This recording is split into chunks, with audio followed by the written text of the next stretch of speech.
Hello and welcome. In this video, we're going to continue talking about continuous functions, and we're going to tie them specifically to the intermediate value theorem, or IVT. So let's go ahead and jump right into what IVT is and how we can use it. The intermediate value theorem is one of the most intuitive theorems that we're going to talk about in this course. So let's talk about what it is and sort of read it mathematically and then tie it to something a little easier to understand. So we're going to start with what must be true in order for this theorem to be used. We must be talking about a function that is continuous on a closed interval. So if f is continuous on the interval from a to b, then there is some y value between two y values, then there is at least one x value, c, between a and b, such that f of c equals k. Now that's really math wordy. Let's talk about what this is actually saying.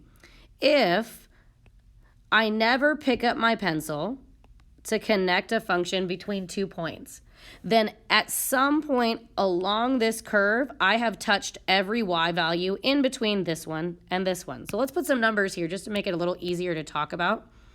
Let's pretend that this is 2 and this is 5, and let's pretend that this a value is 1 and this b value is 4.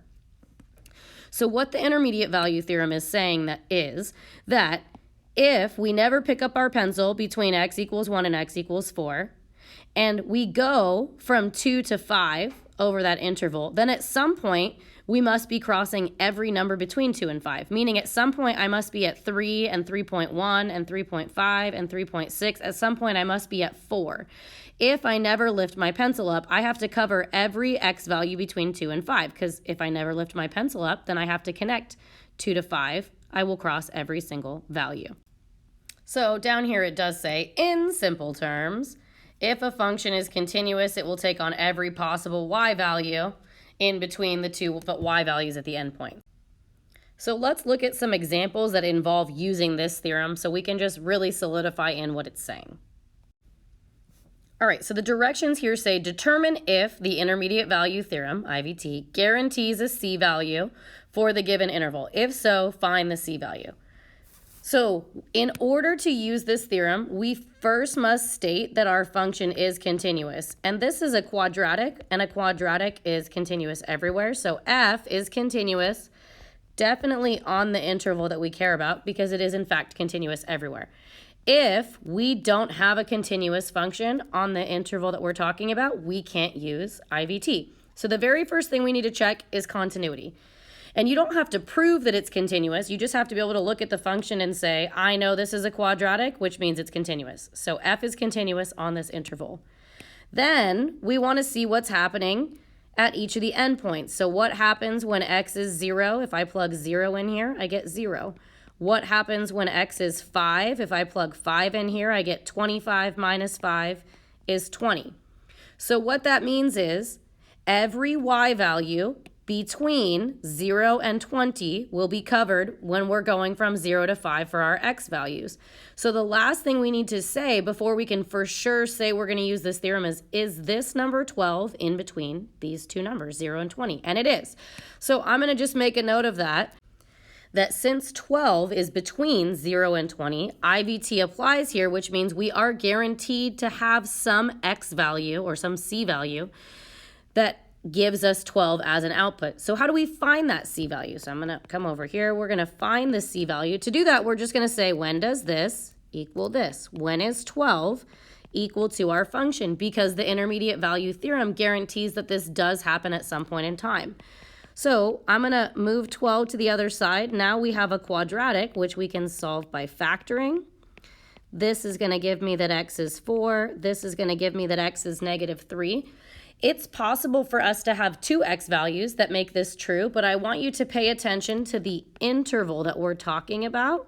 We're only looking for numbers between 0 and 5, so the specific number that we're looking for, the c value that is guaranteed, is going to be 4. Okay, let's look at a few more examples just to really make sure we're tying this together. All right, in order to decide if IVT applies on number 8, we need to first check and see that it's continuous. If it is continuous on the interval that we're being asked about, Then we need to check what's happening at the endpoints to confirm that our value is in between those two values. So this is a rational function, and this rational function is not continuous everywhere. It's not continuous when x is equal to 2. And 2 is within this interval.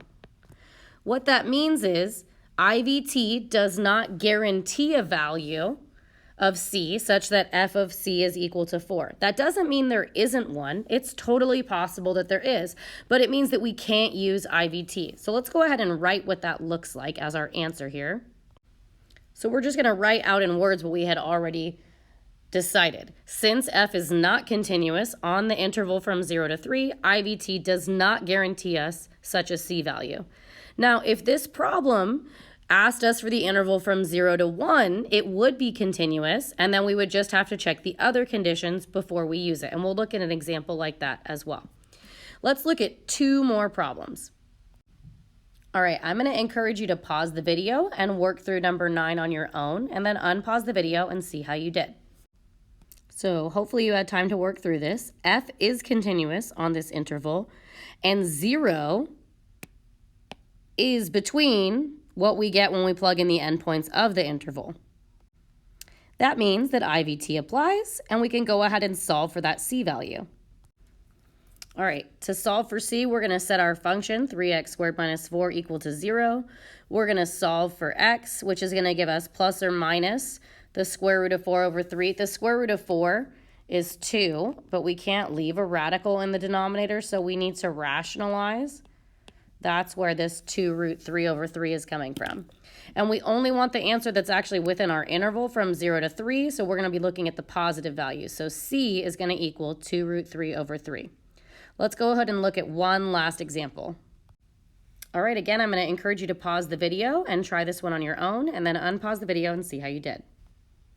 All right, so here we go. F is continuous because cosine is continuous and 3x is continuous. So it is continuous on this interval. If we plug in negative pi over 3 and simplify, we get something along the lines of negative pi over 2 minus 1. And if we plug in positive pi over 3, we get pi over 2 minus 1. Now, we're being asked for pi. If I'm cutting pi in half and subtracting 1, I'm definitely not bigger than pi. And this is also not going to be bigger than pi. What that means is our f of c value is not between the two values that we have found. It's not between our f of b and our f of a, which means that IVT does not guarantee us a c value. That doesn't mean a c value doesn't exist. It just means we aren't guaranteed one. So we're going to write that down. We can't use IVT on this problem. And there we have it. So let's go ahead and wrap up this video. All right, so to recap what we covered in this video, we talked about the intermediate value theorem, how we have to show that the function is continuous and that the c value we're looking for, or the f of c value we're looking for, falls between what we get when we substitute in the two endpoints. So go ahead and write down any questions you have, and I look forward to supporting you on this. Thanks for listening.